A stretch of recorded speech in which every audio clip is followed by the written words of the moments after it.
മുഖ്യമന്ത്രിയുടെ വാക്കുകളിലേക്ക് പോകാം. മുഖ്യമന്ത്രി പിണറായി വിജയൻ പിണറായിലെ ബൂത്തിൽ വന്ന് വോട്ട് രേഖപ്പെടുത്തി കഴിഞ്ഞ് അദ്ദേഹം പ്രതികരിച്ചിരുന്നു മാധ്യമങ്ങളോട്. അദ്ദേഹത്തിന്റെ വാക്കുകളിലേക്ക്.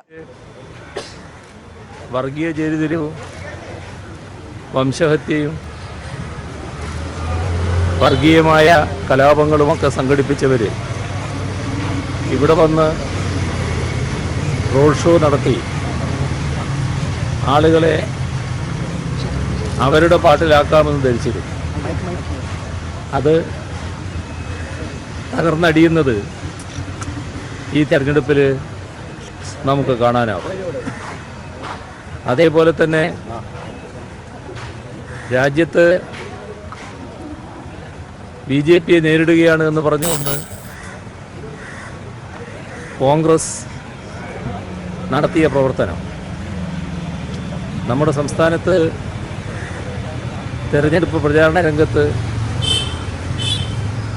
അവരുമായി ബന്ധപ്പെട്ട പ്രകടന പത്രികയെക്കുറിച്ച് ഒന്നും പറയാൻ അവർക്കുണ്ടായിരുന്നില്ല. സംസ്ഥാനത്തിലെ പ്രശ്നങ്ങൾ ഒന്നും അവതരിപ്പിക്കാനില്ലാത്തതുകൊണ്ട് തീർത്തും വസ്തുതാവിരുദ്ധമായ പ്രചരണങ്ങളായിരുന്നു നടത്തിയിരുന്നത്. അതിലൂടെ വോട്ടർമാരെ തെറ്റിദ്ധരിപ്പിക്കാമെന്നും നല്ല നിരക്ക് തെറ്റിദ്ധാരണയുടെ ഭാഗമായി തങ്ങൾക്ക് വോട്ട് ലഭിക്കുമെന്നും അവർ കണക്കുകൂട്ടിയിരുന്നു. ഈ രണ്ട് കൂട്ടരുടെയും മോഹം തകർന്നടിയുകയാണ്. ഇടതുപക്ഷ ജനാധിപത്യ മുന്നണി കൂടുതൽ ജനവിഭാഗങ്ങളുടെ പിന്തുണ ഉറപ്പിച്ചുകൊണ്ട് ഇന്നത്തെ കാലഘട്ടത്തിനനുസൃതമായ പ്രശംസനീയമായ വിജയത്തിലേക്ക് ഈ തെരഞ്ഞെടുപ്പിൽ കടക്കാനാണ് പോകുന്നത്.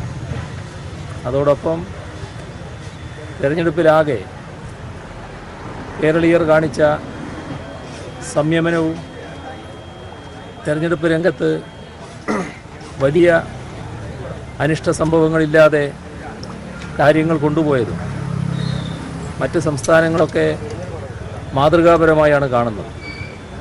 അത് ഇന്നത്തെ ദിവസവും തുടരണം എന്നാണ് പൊതുവെ ജനങ്ങളോടാകെ അഭ്യർത്ഥിക്കാനുള്ളത്.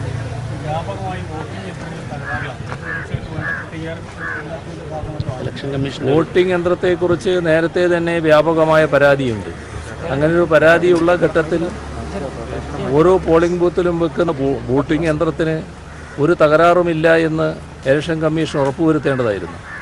നിർഭാഗ്യവശാൽ ഞാൻ വോട്ട് ചെയ്യേണ്ട ബൂത്തിൽ വോട്ടിംഗ് മെഷീൻ ആദ്യഘട്ടത്തിൽ തകരാറായി.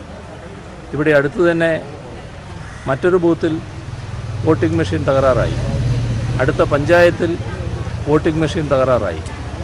ഇത് ഇപ്പോൾ അടുത്തുള്ള പ്രദേശങ്ങളെ പറ്റി പറയുന്നതാണ്.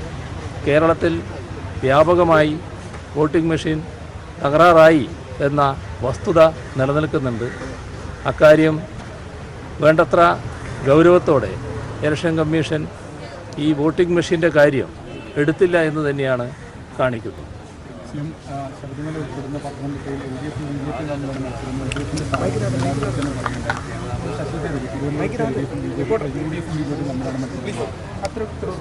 അത് രണ്ടും ശരിയല്ല.